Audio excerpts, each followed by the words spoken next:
Sakadang pecang jeung sakadang monyet. Zaman baheula kacaritakeun aya sakadang pecang jeung sakadang monyet keur sarare di sisi leuweung deukeut walungan dina tangkal kiara.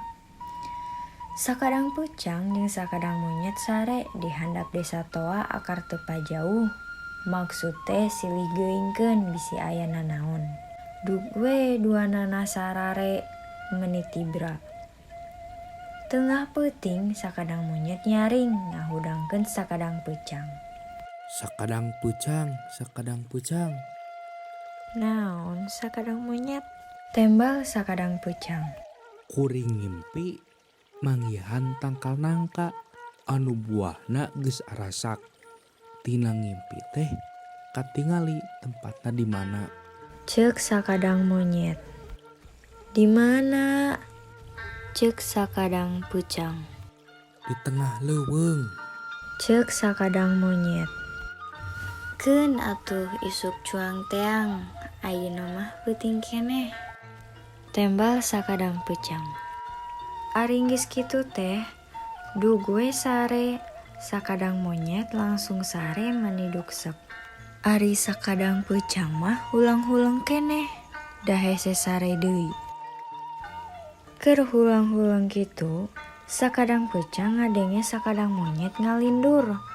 Pokna teh Isukan mah arek dihakan eta nangka teh ku sorangan. Keun we sakadang pucang mah teu bisa naik tangkal nangka ieu. sabari seserian eta sakadang monyet teh. Ngadenge kitu, sakadang pecang ngahuleng. Kapikiran caritaan sakadang monyet ngalindur, kapikiran sok sieun bener. Saenggeus rada lila, manehna mikiran akal akhirna. Sakadang pecang dug we sare. Isuk-isuk sakadang monyet geus hudang, tuluy ngageuingkeun sakadang pecang. Pucang, pucang, geurah hudang buru urang teang nangka tea. Ceuk sakadang monyet bari ngoyag-ngoyag awak sakadang pecang. Kela atuh tunduh keneh. Ceuk sakadang pecang. Buru kaburu ku batur geura. Nya hayu atuh ari kitu mah. Ceuk sakadang pecang bari lulungu keneh. Arindit we maranehna teh ka tempat tangkal nangka nu aya dina mimpi sakadang monyet. Ari pek teh bener. Tangkal nangka teh aya. Hok atuh monyet geura naik tangkal, urang mah teu bisa naik tangkal. Ceuk sakadang pecang. Kela atuh urang teu bisa ngabedakeun mana nangka anu asak, mana nangka nu atah keneh. Ceuk sakadang monyet. Sakadang pecang ngajawab, lamun sorana plek-plek-plek berarti nangka eta geus asak. Lamun sorana pluk-pluk-pluk berarti nangka eta atah keneh. Heug atuh urang cokot eta nangka. Ceuk sakadang monyet. Sabari nerekel naek bari gagalantungan neangan nangka. Dina jero hatena mah manehna ngomong, Ku urang mah rek dibere nu atah besa kadang pecang mah. Keun we mun protes naha mere nu atah dititah naik we ka luhur.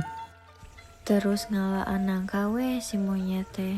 Anu sorana plok-plok-plok mah diteunden di luhur keur didahar ku sorangan. Anu sorana pluk-pluk-pluk anu dialungkeun ka si pecang. Puguh we sakadang monyet ngadahar nangka teh laina amis, malah narempel si getah kana biwir jeung awak. Nah nangka nu urang mah atah geuning pecang. Apan maneh nu ngalung-ngalungkeun ka handap mah? Urang mah ngan saukur narima hungkul. Bari ngadahar nangka teh tereh beak. Tega maneh mah kababaturan teh manya urang dibere nu atah. Bari cirembai da teu ngadahar nangka asak nama. Sakadang pecang balik bari wareg. Ari sakadang monyet mah duka indit ka mana da baeut teh.